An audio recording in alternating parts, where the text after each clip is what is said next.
Hey there, you're looking at a project that I just finished building. I picked this up on Aliexpress. It's described as a DC 5-volt RGB music spectrum clock DIY kit 32 by 8. The 32 by 8 is the LED matrix. The key is here it's a do-it-yourself kit, and this is not a beginner's kit.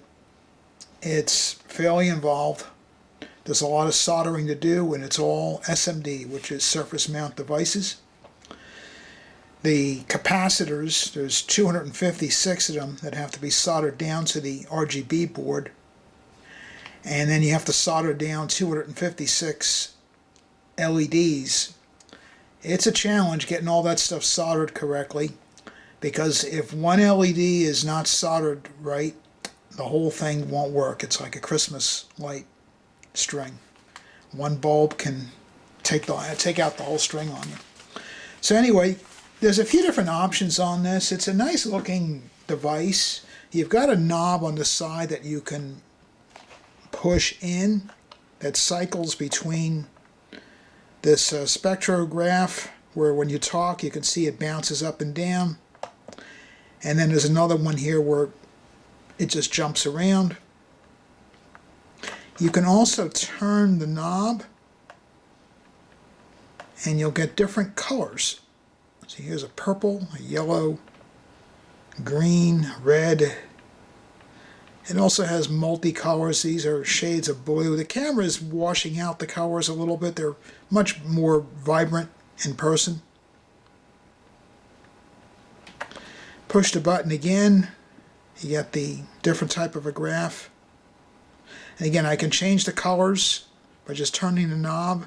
A lot of choices here. It has an internal watch battery, so it will remember your settings. Push the knob again. Here's just a color thing. You can also turn the knob and it does different patterns.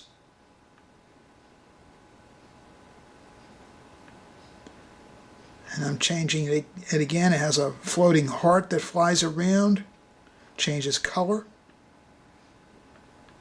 So there's a few different patterns to pick from. I'll push it in again. And now you have a clock.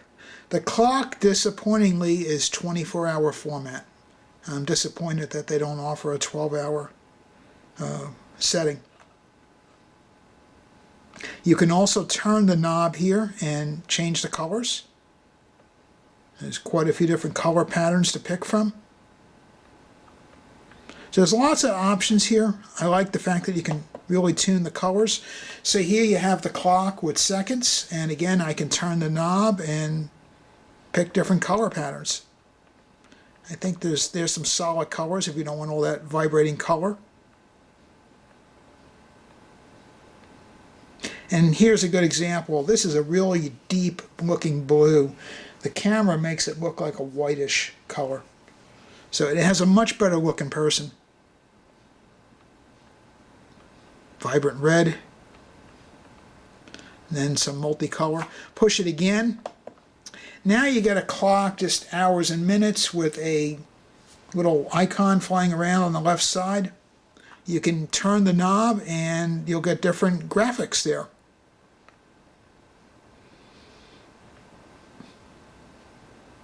So it's pretty neat from this point of view. It's got a lot of options. It has a audio in jack, so you can feed it input. If you long press the button, that's how you set the clock for the time. I could not find any option to disable the 24-hour format though.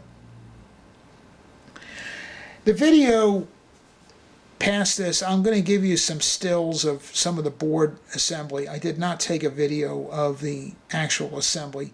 It's a little difficult, but you need a good macro lens to get up close and personal with those SMDs. I just want to stress, this is a more advanced kit from a soldering point of view. You're going to need some sort of a magnifying glass. And I guess some people would prefer to do paste soldering. I just used a traditional soldering iron with some liquid flux. Overall, I spent more time debugging it than assembling it. Assembling was one step, but I had a couple of bad solder joints, and it's an Easter egg hunt trying to find out which ones were not good, because one LED, if it's not soldered down correctly, will mess up the whole display. The other challenge that was very surprising was the case. The case is a absolute puzzle piece, putting the case together. It's, first of all, it doesn't fit right. I had to drill these holes out in the corner here. They would not line up with the circuit board. The circuit board was just not lining up with these holes. I also drilled out the circuit board slightly because I was afraid the hole was going to get so big that I'd have to put a washer behind the screw. That's how off the screw holes were in this particular kit. The other problem was the circuit board gets warped in the middle. It's a long board that covers the whole area of this display. In the center, it tends to bow. So I stuff some foam in there. I will show a still picture of that, so that the foam creates some friction so that it pushes the display forward, because otherwise I got an unusual look in the middle versus the ends. The ends were nice and clear. The middle was kind of foggy looking because the board was not pressed against the diffuser lens that's in there. But the case was a challenge, putting that together. It's not easy. But the end result, I like it. I wish the power cord would have gone out the back so you don't have that cord sticking out the side. That's, to me, a silly way of putting it there. But the biggest thing that I'm disappointed about is the watch battery. You got to take that whole case apart to get to it. And getting these screws out, and then there's these little nuts that hold the screw in place there. I'll see if I can zoom in on that a little bit. Yeah, I can't get a super good focus on it, but you can see it there. You'd have to take the whole case apart just to change the silly watch battery in there. I wish I had known that up front. I probably would have gone out and bought a fresh battery, because I don't know how fresh this battery was that they included with the kit. You do get everything you need except for your tools. You're going to need a good pair of tiny tweezers. You're going to need some soldering iron, and just some basic tools.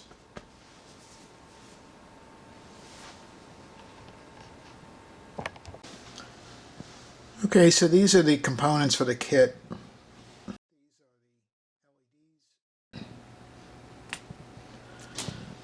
There's a board here that needs a bunch of components on it.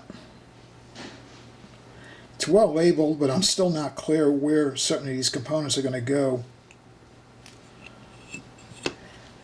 Some of these are not numbered, which is my worry. A couple of them have some handwriting on the back, but I'm having a hard problem deciphering the handwriting.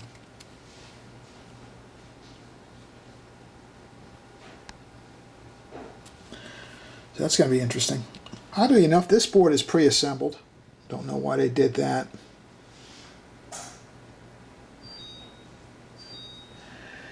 This is to the case, so you have to peel all that brown stuff off when we get to that. Interesting, they put a grid between each LED, so this is going to go on the board like that. I guess that's to keep the light from spreading over to the next pixel.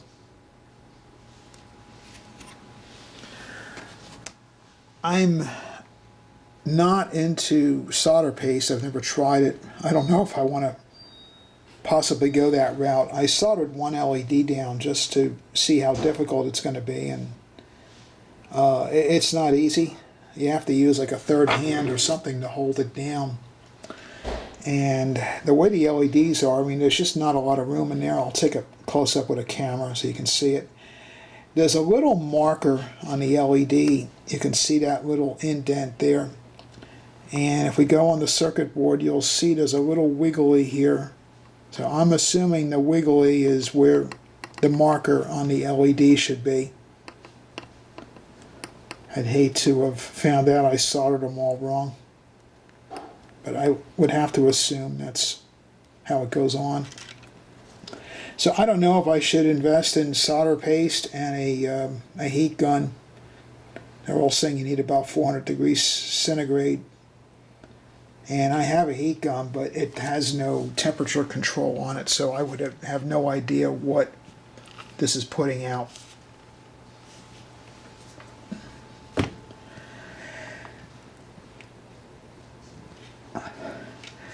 There's a schematic on the Aliexpress website. I'll put that in the video. I guess that's what they're saying is the manual. There's some things in the schematic that are overly detailed, and I'm not sure why they give you that kind of detail and they won't give you better detail of what goes where with some of these components. This is some miscellaneous stuff that was in the bag. Some connectors, a couple capacitors, a potentiometer. The actual chip, which was not protected in any way by foam, the CPU. And a couple of cables. It does not come with a power supply. It needs 5 volts. So I guess with the USB, that's where they're expecting you to get the power from.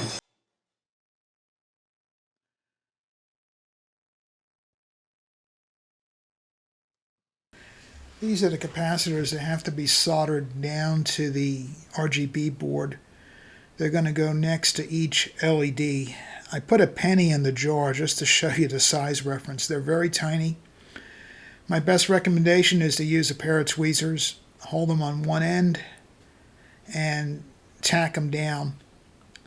Once you get it tacked down on one side, it's easy to solder the other side because it's properly held in place. I would recommend soldering all of these capacitors first. Once the LEDs start going down, it's kind of going to block the board a bit. It'll be much easier to solder them first. Alright, so this is what they all look like when they're soldered down. Next step is to start soldering the LEDs down. Just to give you an idea of what I use to solder this all down, this is a magnifier LED loop I picked up on Amazon a while back. I can't imagine soldering these SMDs without some sort of a magnification tool. I'm in my early 60s, so this is a challenge seeing this stuff. But between the magnifier and a good pair of tweezers, it makes the project doable. Okay, so I've got 3 more LEDs to go and I'm done soldering down all 256 of them. You definitely need a pair of tweezers for this, and try to keep the LED in that white box that's drawn on the circuit board. If you shift it outside of the box, the solder pads aren't going to line up too well, and you've got to put that plastic grid over the board. So if these LEDs are shifted too far one way or the other, the grid won't fit over it correctly. I highly recommend, after you soldered it all down, I went into the bathroom and poured some rubbing alcohol on it and then cleaned it with a toothbrush. Otherwise, you're probably going to find you've got some bad solder joints, and it's really hard to see with the flux on the board. It makes it very shiny and just difficult to find everything. I found that once I cleaned it up the board, it was much easier to find the bad solder points. Because as I said in the introduction, one LED, just one lousy solder joint, and the whole thing won't work. It's not even a section that won't work. In some cases, depending on which one you messed up, the whole thing may not work. I marked off in red some of the resistor numbers, because if you're not into SMDs, you wouldn't know that a 103 is a 10K resistor. I mean, I didn't. I had to look it up. So there's a 100K resistor, which is a 1003. There's an oddball next to that green potentiometer called the R6OR that has a 0 on it. I also noted the diode on the right side, the D6, just the red line there. Make sure that you solder that correctly. That's polarized. That will not work if you have it backwards. The connector in the center that's not soldered in, the VCC ground TX RX, that's not used. so don't worry about it. The only thing that's going to be used is the connector in the bottom right, the DI, ground, and VCC. And that's actually not a connector. You're going to solder the wires directly to those solder pads. The red board jumper has to be removed. I'll show that in the next photo. All right, the last component was the microphone. I struggled with the polarity. I finally found how you determine it. If you look at the bottom, there's a green like spoke, and you could have several of them down there, but that's the negative. So you solder that to the top left of the board where the minus and the plus sign is. Sometimes they're also indicated by a round lead and a square lead. That's why you see the plus as a square and a round as the minus on the board. But my microphone didn't have square leads. They were both round. So you have to look at that little green line there, what I marked off with the black arrow. And make sure when you mount that to the board, you mount it at a 90-degree angle, that you bend it. It needs to go towards the side of the board, not straight up and down. Kind of odd why this board was pre-assembled, but I'm not going to complain. You have to remove that one jumper that's labeled STH. Just pull that off. Okay, so this was my first attempt at powering it on, and it was that bad feeling of, oops, something's not working well. Didn't know really what to do. I looked at some connections, cleaned a few up, turned it back on, got the same exact display. I finally walked it into the bathroom, used some 91% rubbing alcohol, cleaned it up with a brush. It's not a toothbrush that I use, but something very similar, just larger. That got rid of a lot of the residue so I could see the connections better. That helped, and then I'll show you what happened next. Okay, so after cleaning up the connections, I found a couple more issues, reheated the connections, and this is what I got. So I felt a lot better now that several rows were displaying. Actually, it was only the bottom row that had nothing on. And then it was just a painstaking issue of going through every connection and looking at it very closely with a magnifying lens to see what's going on. I ended up having one LED that was actually shorted out. The solder went underneath the LED because it was not flush on the board and shorted out to another pad. It actually stretched out somehow underneath there. Cleaned that up. That didn't help. So I guess that wasn't really causing an issue. And then finally, I looked at that blue LED, those two blue LEDs, and it turns out they were a really good clue. It was not the LED, the blue LED, but it was the one next to it that was causing the issue. So once I cleaned those two up, this is what I got next. So I finally got this working. It took hours of looking at each solder joint, reheating them, and most of the reheating was actually a waste of time. It just boiled down to finding the right connections. I found the secret is don't look top down on the board. You're going to see the top of the solder, but you're not going to see the bottom. I ended up having a couple connections where the solder stuck to the LED, but it did not actually travel to the solder pad. So it looked soldered when you looked top down on the board, but when you looked at it from a more of a horizontal angle, then it was clear as day. The solder never reached the solder pad. Once I cleaned up those two LEDs that had that issue, this is what I got. I was finally relieved because I spent hours upon hours looking at these connections to the point where my eyeballs were just spinning around sideways looking through that magnifying glass. Okay, getting to the case, you have to peel off that paper backing. Peeling it off this matrix piece was an absolute pain in the butt. I couldn't believe how difficult it was. But here's a little tip. You only have to peel one side. The other side you're not going to see. Just put that side against the actual LED board. So it makes it a little bit less painful if you don't have to peel both sides. Now there's another problem with this particular piece. It's warped. and you can really see the warp, and the warp causes a problem. When you put it on the circuit board with the LEDs, the circuit board's not going to follow the warp. So you end up getting different brightnesses of the LEDs, because when you put that white diffuser over it, it's uneven. So I took the board into my workshop, used a heat gun, put some weights on it, and I heated up that plastic piece to get it relatively flat. That's the only way I can think about how you can make that piece flat, because otherwise you're going to get a very inconsistent look. So here's the warping problem I was talking about. You can see how it's bowed in the center, and that bowing creates an image problem. The LEDs don't have the same look as they do on the outside of the board, and it just doesn't look right. So it's important to get that bowing out.